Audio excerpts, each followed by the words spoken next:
Welcome to my spoiler review of the 2016 video game Rusty Lake Roots.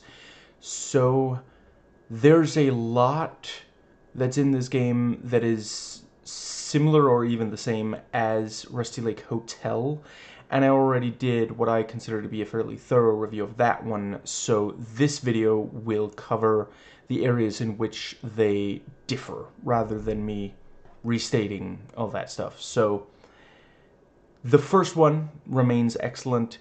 This is a quite significant improvement on that. Basically, yeah, I'll just briefly explain the core concept here. Is that this is set near the hotel from Rusty Lake Hotel, and yeah, it's following this family. Let's see, Vanderboom, I think. Yeah, that Vanderboom over multiple generations. And while it doesn't spell out necessarily the stuff that's happening in Rusty Lake Hotel, it does help. You know, there's some in the way of explanation, of like more thematic explanation than direct. And one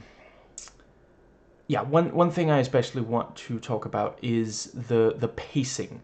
So hotel, basically each level, you go into a room and then you're in that room until you've solved everything in that room.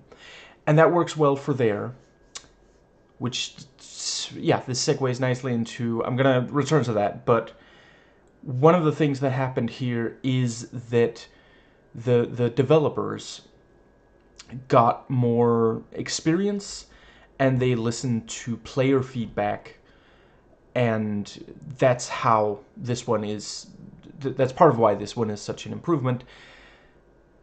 For the first one, yeah, once you're inside a room,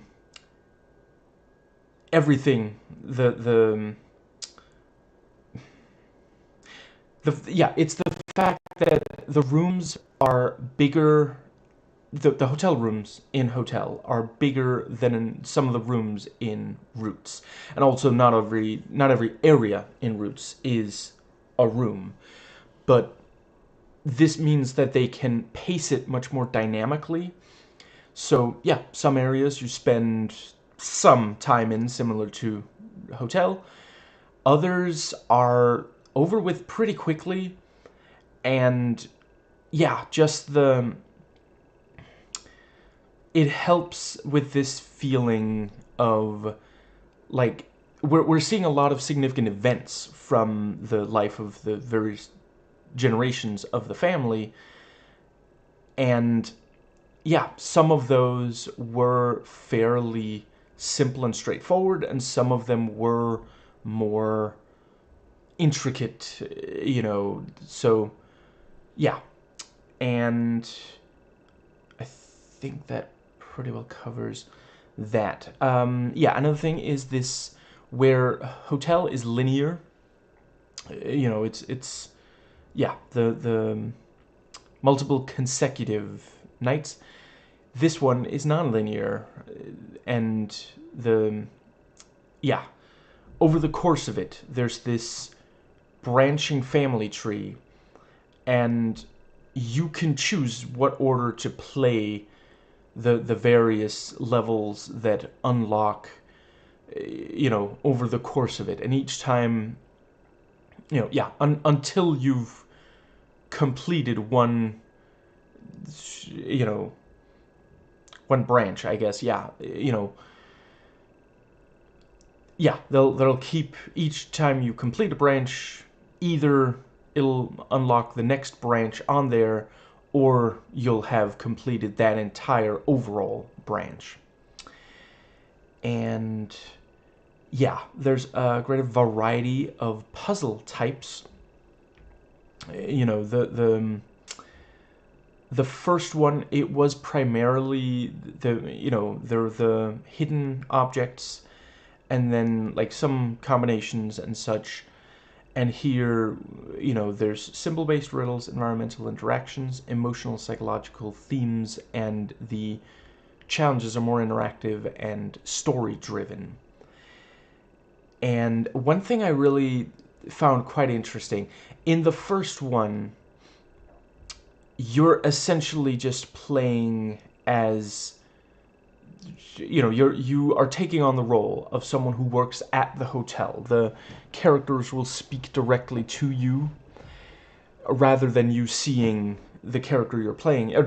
Speak directly to the camera, as it were, rather than you seeing the character you play as on screen, as is frequently the case with point and click. But then in this one, like, there are definitely times where I felt like, okay, I must be playing as that person because everything I do corresponds to the person doing something.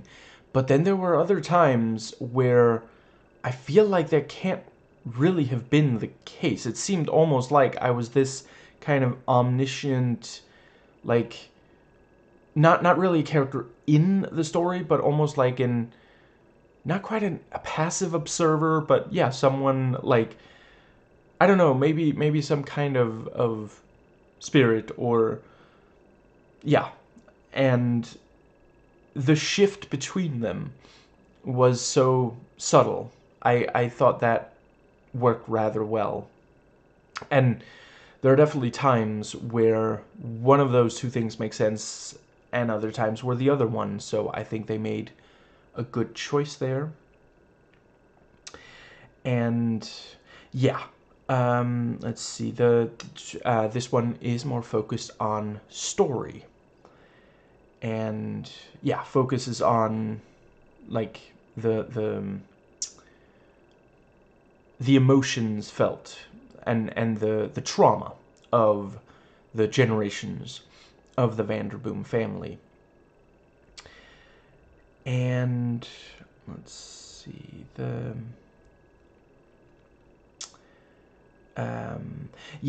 one thing, the game gives more depth than Hotel to individual characters, showing their rise and fall over time.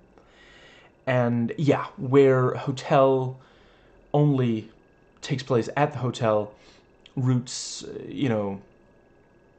multiple locations, and yeah, there's a really, you're never bored. You never know exactly where you're going to go next. And one of the things that especially pretty appreciated puzzle-wise is, while I still think there are times where I wish I could tell exactly what would happen when I clicked somewhere, which, more classical point and click games, yeah, you tell the game how to interact, not just where and when. But I do really appreciate this adds a dragging mechanic.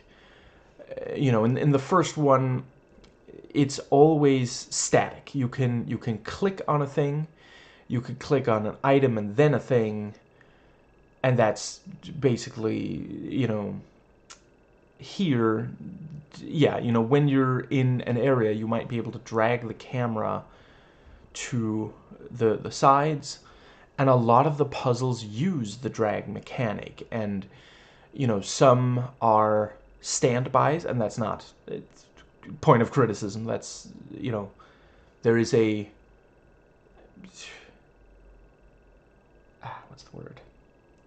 That is something a lot of puzzle games do. Bring in puzzles that you've seen elsewhere.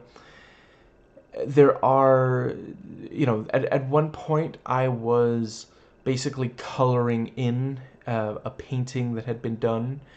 There's a Ouija board, these are things where, like, hypothetically you could do them with just clicking, but the drag mechanic, you choose the color of paint, and then you drag the mouse over where you want that color to go.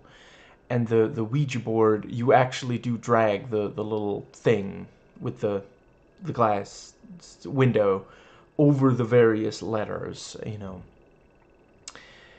And yeah, there were times where I didn't really know exactly where it was headed, what the conclusion would be, and you know, how what I was doing was actually, you know, leading to something specific. And a lot of it felt like, okay, I'm, you know, interacting and I'm witnessing these, you know, important events in the family's life, but where does it go, you know? And yeah, the ending does tie it up very nicely.